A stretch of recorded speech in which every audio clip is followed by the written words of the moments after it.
174. À voix haute.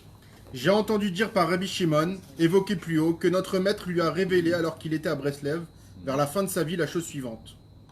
Tu me vois bien aujourd'hui, eh bien tous les efforts que j'ai investis, et tout le mal que je me suis donné, et tout ce que j'ai pu accomplir grâce à mon travail jusqu'à ce jour, tout cela, je peux maintenant le réaliser en un seul jour. Ça veut dire. Allez. Que tout ce qu'il a vu de Rabbeinu, 70 ans après le faisant un jour. Ça veut dire quoi? Répétez. Vous pouvez faire tout ce qu'il a fait en un jour. il a tellement monté de Ça veut dire Rabbi Nachman, il dit comme ça. Après 70 ans. Rabbi Nachman, après qu'il est arrivé d'Eretz Israël, il avait quel âge? 23 ans. D'accord. À l'âge de 23 ans, Rabbeinu, il a dit que déjà je peux faire le pidyon. Vous savez ce que ça veut dire, je peux faire le pidyon. Ouais. D'accord. Il peut monter dans les 24 tribunaux, il peut faire appel, il peut envoyer une lettre. Rabbeinu, il a dit j'ai tué mon Yetzerara. C'est quand même quelque chose. Vous connaissez, vous, quelqu'un qui a tué son Yetzerara? Il a plus de Tavatachila, Mammon, Niouf, Kavod, Gava, plus rien. On ne connaît pas.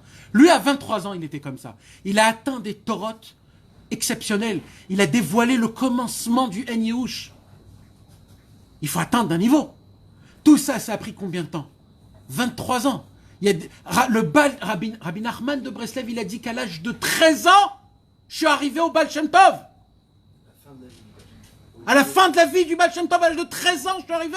Rabbeinu, il a dit. À l'âge de 23 ans, il était quel niveau? Ah ouais. Et à l'âge de 23 ans, qu'est-ce qu'il dit Rabbeinu? Tu vois tout ce que j'ai fait?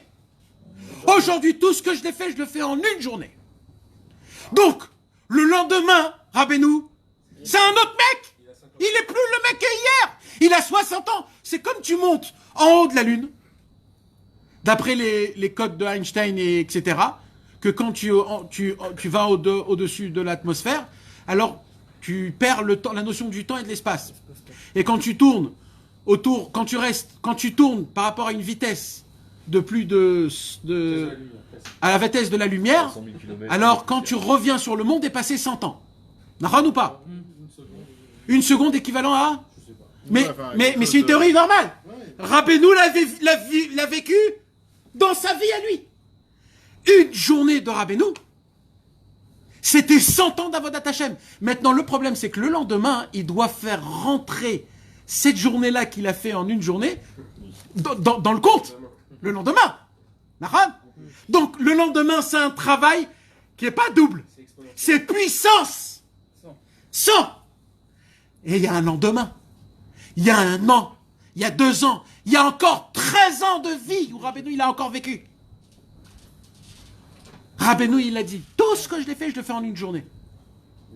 Après, Rabbeinu, il a dit, tout ce que je l'ai fait, je peux le faire en 1 heure. Je peux, mais après, Non. tout ce que j'ai fait. Rabbeinu, quand il dit je peux, c'est pas stable.